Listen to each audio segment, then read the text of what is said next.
गुरु भक्ति योग।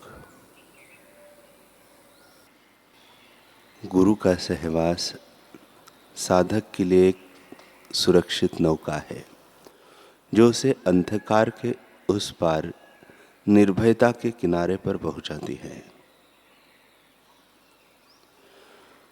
आत्म साक्षात्कारी गुरुओं की वाणी से भरे हुए ग्रंथ उपरोक्त सत्संग जैसे हैं। आप जब संपूर्ण श्रद्धा एवं भक्ति से उनका अध्ययन करते हैं तब आपके पावन गुरु के साथ आपका पूर्ण सायुज्य होता है। गुरु एवं महात्माओं के सत्संग की महिमा विषय ग्रंथ गुरु नानक जी, तुलसीदास जी, शंकराचार्य जी, वेद व्यास जी और वाल्मीकि जी ने लिखे हैं। गुरु एवं महात्माओं के सत्संग की महिमा विषय ग्रंथ हमारे जीवन में एक नया मार्ग प्रशस्त करते हैं। उनका चरित्र सुनने और पढ़ने से साधक में वैराग्य जागृत होता है। संत बालक राम जी अपने भक्तों के साथ भ्रमण करते हुए ऐसे स्थान में पहुंचे जहां मदन भारती नामक एक वाम मार्गी सन्यासी रहता था। वह मारण, वशीकरण आदि नीच क्रियाएं करता था तथा अनेक रोगों का इलाज करता था। इसी कारण उसके पास बहुत लोग आते थे। बहुत लोग उसका शिष्यत्व भी स्वीकार कर चुके थे। उस इलाके में सर्वत्र वाम मार्ग फैल चुका था। प्रतिदिन असंख्य हिंसाएं होती और लोग मद्यपान में ही मशगूल रहते। यह दुखद दृश्य देखकर बालक राम जी का हृदय द्रवीभूत हो गया। उन्होंने कहा, हे भाइयों, श्री हरि का भक्ति मार्ग छोड़कर क्यों इस भ्रष्ट मार्ग रूपी कीचड़ में तुम कूद रहे हो? यह कृत्य करने वाला इंसान संसार में कभी भी सुखी नहीं रह सकता और मरने के बाद नरक में जाता है। इस कुमार्ग का त्याग कर भव सागर से तरने का उपाय साध लो। भक्तिपूर्ण प्रेम भरा उपदेश सुनकर कई लोग भक्ति मार्ग स्वीकार करने के लिए तैयार हो गए। मदन भारती को जब पता चला तो वह क्रोधित होकर अपने शिष्यों के साथ बालक राम जी के पास जाकर बोला, आप यहां से चले जाओ अथवा अपनी शक्ति मुझे दिखाओ। आप मरे हुए व्यक्ति को जीवित कर दो, तब आपका सामर्थ्य जानेंगे और हम भी आपका धर्म स्वीकार कर लेंगे।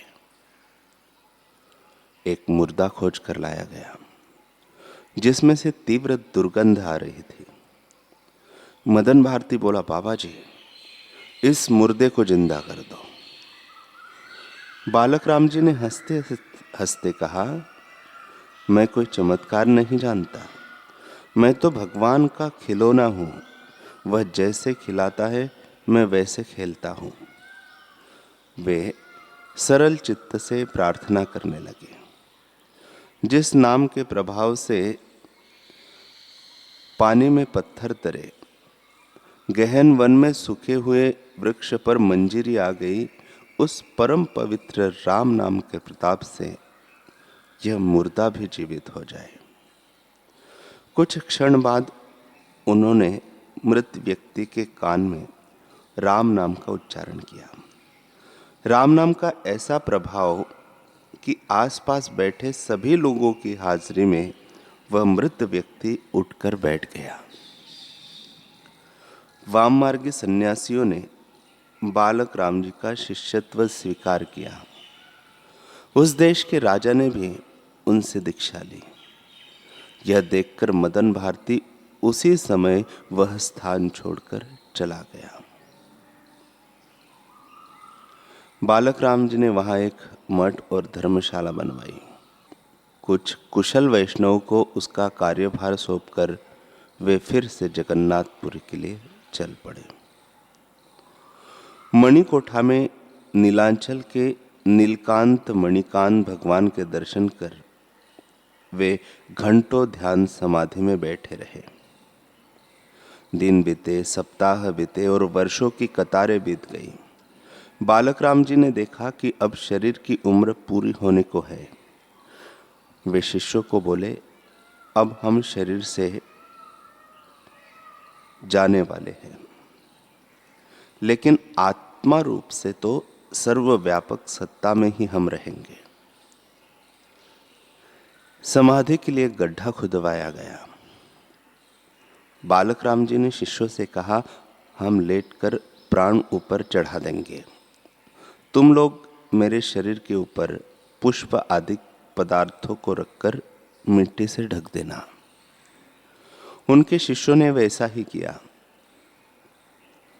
कुछ लोभी तत्वों ने पुरी के राजा मुकुंद देव को भड़काया कि मठ में बहुत पैसा है, इनके शिष्य खा जाएंगे, सब हड़प जाएंगे। राजा ने सिपाही भेजकर आश्रम वासियों तथा पाठशाला के बच्चों को बाहर निकलवाकर मठ पर कब्जा कर लिया। सभी शिष्य गुरु महाराज के समाधि स्थल के पास जाकर बोले, महाराज हम लोग क्या करें? अंदर से आवाज आई कि तुम लोग डरो मत, समाधि पर से आवरण हटा दो। आवरण हटाते ही बालक राम जी उठकर खड़े हो गए और सिपाहियों से कहा, ए मूर्खों, मैं जिंदा हूं, मेरी संपत्ति को क्यों जब्त किया? जाकर राजा से बोल दो कि जिंदा साधु संतों की संपत्ति लेते हो, मरने के बाद भी साधु की संपत्ति लेने से राज्य तबाह हो जाएगा। मैं अभी हूं, जब तक राजा नहीं मरेगा तब तक मैं भी नहीं जाऊंगा।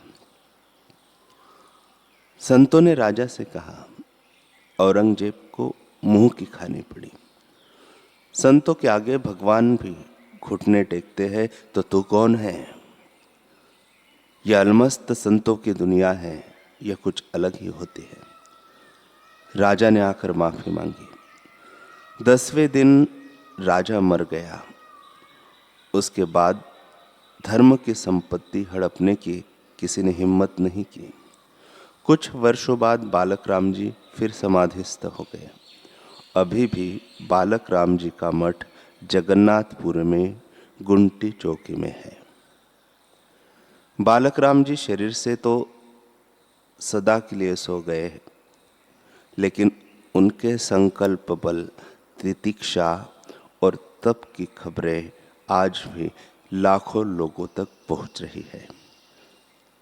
जो ईश्वर के लिए कष्ट सहता है, ईश्वर अपनी प्रकृति को उसकी दासी बना देता है। धन्य है ऐसे महापुरुष। मनुष्य में ऐसी शक्ति है कि वह जैसा संकल्प करे वैसा हो सकता है। कुछ भी असंभव नहीं है, सब कुछ संभव है।